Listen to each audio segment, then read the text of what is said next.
appel à candidature def nañ ko feneen loolu dafay won ne que président kat la mu campagne ak yéen li ngeen campagne appel à candidature loolu mi ngi si. loolu est-ce que ce n'est pas un signal fort la bu signe defal naa ko appel à candidature kañ la commencé.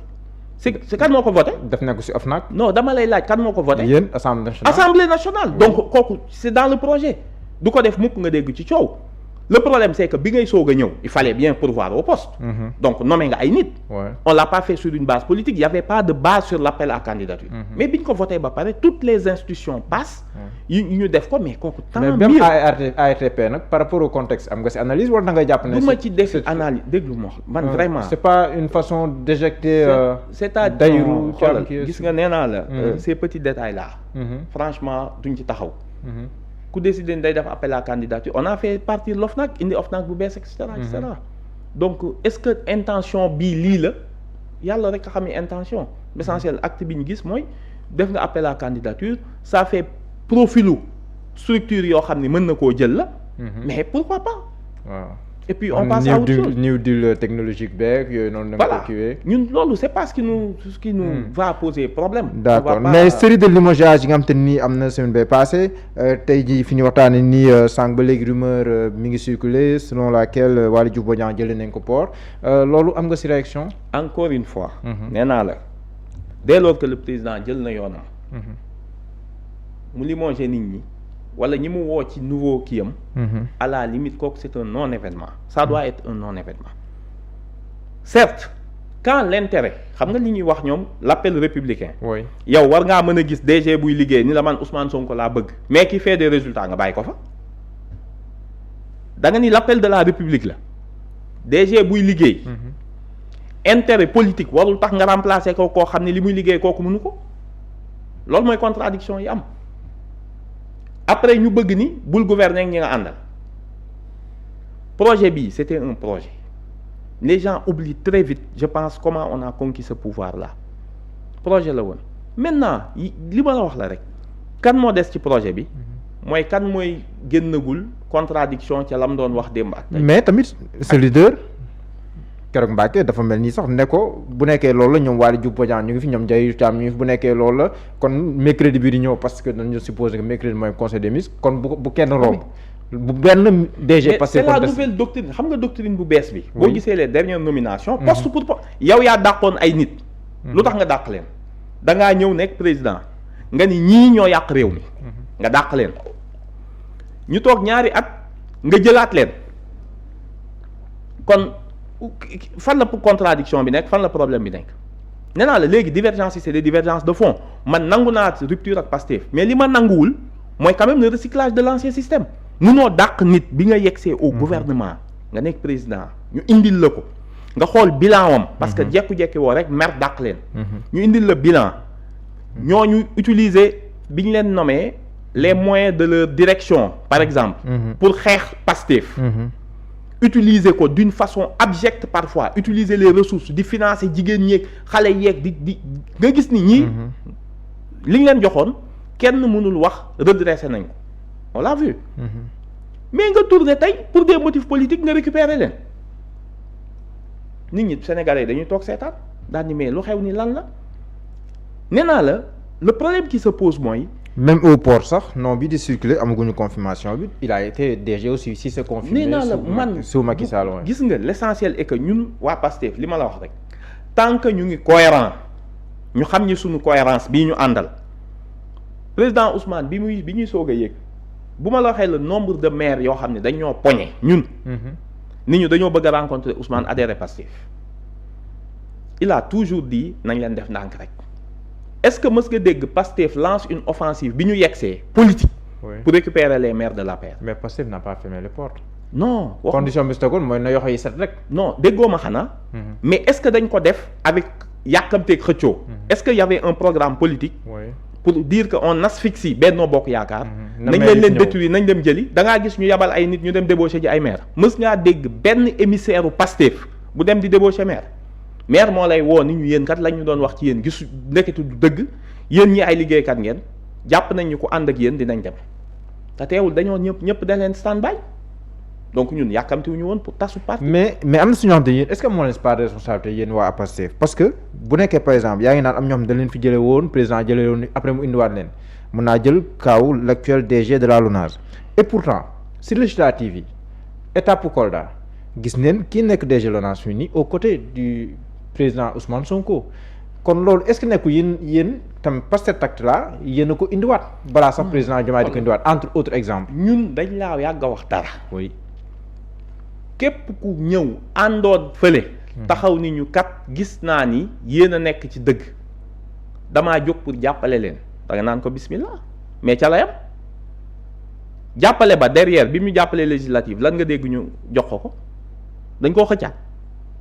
on lui a rien donné mais nit ki mënul ñëw ni kat démb kee laa àndaloon tey jàpp naa mais recycler leen ma non ñun on te laisse ak li nga wax. mais ñun li ñu intéressé mooy lan nga doon gestion donc ki nga xam ne yaa dàqoon ay nit démb pour mauvaise gestion wala insuffisance de résultat boo jàppee ni tey pour des motifs politiques mën nga leen a jëlaat yow yaay am say contradiction ak sénégalais yi ndax sénégalais yi quand même ils savent regarder. mais cohérence pour cohérence aussi bool ne bokkatoo lañ gis-gis ak le président de la République est-ce que tamit démissionné du doon gën a clarifier le jeu au lieu ngeen xaar ñu leen. di fay jëlee xam nga yéen ñëpp da ngeen jàpp ni président bi ñu ko falee moom lépp mais nit ñi poste yu ñu toog. mais dañoo xeex seen vie il le mérite autant que moom mi nekk palais wala xamoo lool kaso nga nekk gars yi génn la rek 10 jours ñu yóbbu la palais loolu c'est inédit dans l'histoire kenn musu koo gis fenn c'est du jamais vu mais bi nga nekkee kaso ba kan moo doon xeex ci biti ki doon xeex poste bi mu occupé ak yow poste président bi nga occupé da nga ko gën a légitime gënoo ko légitime di gënoo ko légitime le combat qu'il a mené ak sa boss nañ ko teg donc c'est pas un angle. tey ñi toog poste yi ñu toog dañ faa toog parce que il le mérite seen combat politique la tooguñu rek ba yëpp sotti ñu soog a ñëw déedéet c'est aux autres la ñuy laaj yéen ñi doon wax kii warul nekk président wax ci wax yu ñaaw ñenn ñi tey ngeen bëgg a ñëw ni daa rafet yéen lañ war a laaj qu'est-ce qui s'est passé depuis ñenn ñi man bu ma lire seen déclaration démb ma gis leen tey ñu ne dañuy toog di défendre président man damay toog ma téye sam bopp ma ni est-ce que ñun warul ñoo bàyyi politique. est-ce que pouvoir jar na lu ne quoi je comprends pas est-ce que quel est le minimum de dignité qu'un homme doit avoir man de su ma doon défendre bi dafa am ci mën lu may yam mais da ngay gis koo xam tey day taxaw di daggal saaga Ousmane Sonko pour plaire au président te démb li mu bindoon mais c'était nañ ko tëj mu dee ci kaso bi nga ni kii terroriste la nañ ko tëj mu dee ci kaso tey nga génn sol sa casquette ni da nga koy défendre mais tout compte fait lii may wax yépp ça fait peut-être 40 minutes ñu ngi wax ci politique. à mi-mandat et c'est ça ñun qui nous importe du débat bi je dis à waa Pastef gis nga li may bind bis bu nekk bu coow amee ngir yàlla dama leen ko ñaan bàyyi leen di perdre seen temps ci ñi leen di provoquer pour bëgg poste parce que am na koo xam ne tey chaque jour dina bind xosiñu te y a une semaine ñoo àndoona mu bind xosiñu wax ci ñun lu ñaaw ngeen dem 1500 commentaires kooku dafa jàppale ni moom ngeen di dimbale il faut qu'on ñu dugg léegi dans pas une stratégie mais à l'ère de l'indifférence ku dem na histoire dina juger nañ bàyyi ñu bëgg a dem xëy na nekk dina la metti trop ce qui s'est passé parce que nit c'est-à-dire wor ci Sénégal li ñu wooye trahison ak yooyu nga ànd ak nit ba xëy suba mu soppeeku complètement sans transition maanaam yow ngay ànd ak kii jékki-jékki rek xëy suba mu ne la dem naa côté bee commencé leen na wax ay musiba dalay metti mais ça sert à quoi d'en faire un débat xam nga quelle doit être suñuy préoccupation 2 ans yi ñu def ñun on part avec un bilan satisfaisant sant yàlla ceeb yokkul diwlin yokkul daa wàññeeku kooku kenn mënu koo weddi ba léegi yokkoogul non moom laa lay wax courant électricité énergie essence yépp téye nañ ko suuf si ñu doon caxatee ñëpp di ko dégg ba ñu yéegee déggatuñ ko daa mel ni suuf moom kenn ñemeetu koo jaay ñu dégg vraiment que de bonnes nouvelles ci dëkk bi ñu ngi reprendre suñuy kii ñu ngi renégocier ay contrat yu bëri ñu renégocier nit ñaan dëkk bi taxaw na ñu ne leen mais forcément on renégocie des contrats parce que lii bu ñu ko exécuter mënuñu koo fay fekk nañ fi bor bu metti ça nous a pas empêché de subventionner là où des pays développés dañoo yokk kii bi ñun on part de façon satisfaisante léegi le reste du mandat est-ce que le baromètre pour le peuple va être qui a été le plus républicain kan moo mënoon a def dialogue wala chômage bi ban bilan nga ci am sur le chômage, l'agriculture fan lañ ci toll, le chômage des jeunes fan lañ ci toll. tey jeune bu war a toog gaal gi taxaw mu taxaw nga ni ko toogal fii ak mandat bi di jeex dina am ay changement, ban discours nga koy tenir? Il faut qu'on déplace ces petits problèmes politiques sur des aspects sérieux. Mooy population yi ñun surtout nga am suñu responsabilité, ñun la nit ñi wóolu woon xam ni dañoo amoon ay conviction. tey ñeneen ñoo porté suñu projet ñoo xam ni dañ ñu doon xeex, donc nit ñi ils ne vont pas nous porter responsable de ce qui va se passer pour la suite. ñun d'accord nañ. xoolal événement bu mag bi génn bërki démb avec bulletin sur la dette bi ministère des finances génne. waaw rapport Mazars bi nga xam te nii. ñi ko doon weddi ñëpp da ngaa jékki-jékki ñëpp seey complètement quotidien nga xamante ni bu Madiambal Diagne bugguma sax tudd turam man bugguma personnaliser ay débat bind la dette cachée en fait révélée. xoolal matraquage bi ñu perte loo Sénégalais yi gëm loo leen ni loolu amul caché le rapport Mazars. da ngeen a nëbb rapport. tey ministère des finances moo génn ni Ousmane Sonko la mu waxoon dafa dépassé ndax Ousmane Sonko était parti sur 118%.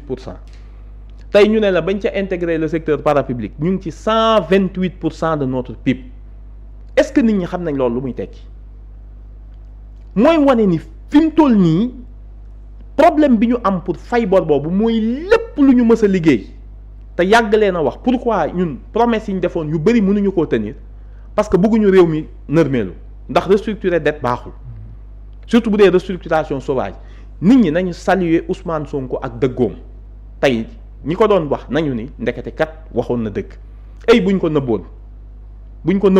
mooy suul bukki sulli bukki nga xëy suba ñu ne la sa kër gii nga dëkk tey la nañ ko bu yàgg génn leen ci biti ñu ne Ousmane Sonko la mu waxoon dëgg la am du dëgg mais xoolal rapport bi. ñaari journal ñett ñoo ko titré bañ xëyee suba dem nañ ci leneen mais la force médiatique de ce pays force bi ñuy activer pour xeex Pastef ak Ousmane Sonko man daf ma yéem